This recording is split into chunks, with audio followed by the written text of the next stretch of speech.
How do I make a script not sound like a script? Welcome to the David Goad Show. Just working with a client last week, he said, I have to deliver this sales pitch and they want me to say it a certain way. And how do I make it sound like I'm not reading when I'm talking to my customer?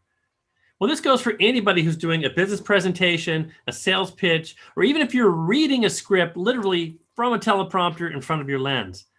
You don't want to make it sound like you're reading because that takes away the authenticity, that in the moment honesty that an audience expects. In other words, they can smell it pretty quick when you're reading.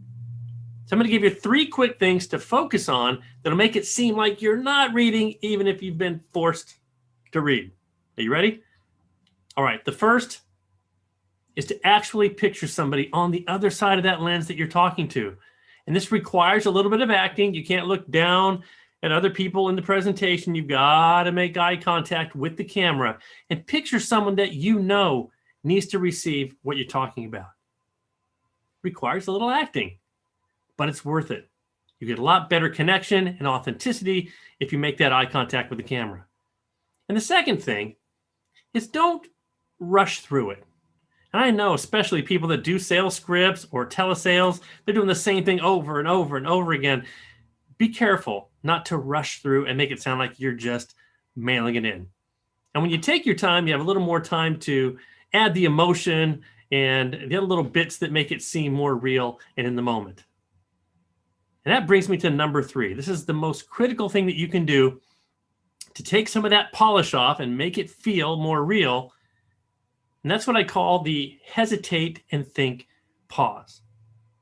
So you're going through your spiel and you're going at a certain cadence like this, and you're always kind of going at the same speed. And then suddenly you stop and you just have a little bit of hesitation.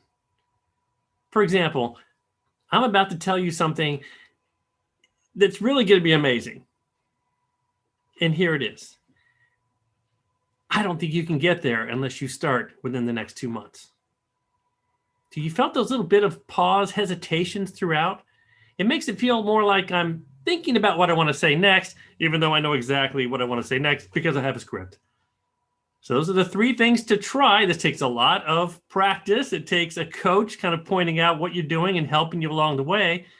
But that's to, number 1, actually picture somebody on the other side of the lens that you're talking to and make eye contact with the lens. Don't rush through it. Don't get into that sing-songy storybook cadence like you're reading to a child. You've got to take your time with it and use those little hesitate and think pauses and then check in with the audience and see if they got it. Those are 3 quick ways to make it seem like you're not reading from a script, even when you are. Thanks for watching the David Goad Show. If you have a question about public speaking, especially on camera, drop a comment in the notes below and I'll be happy to do a show just for you. Thanks for watching.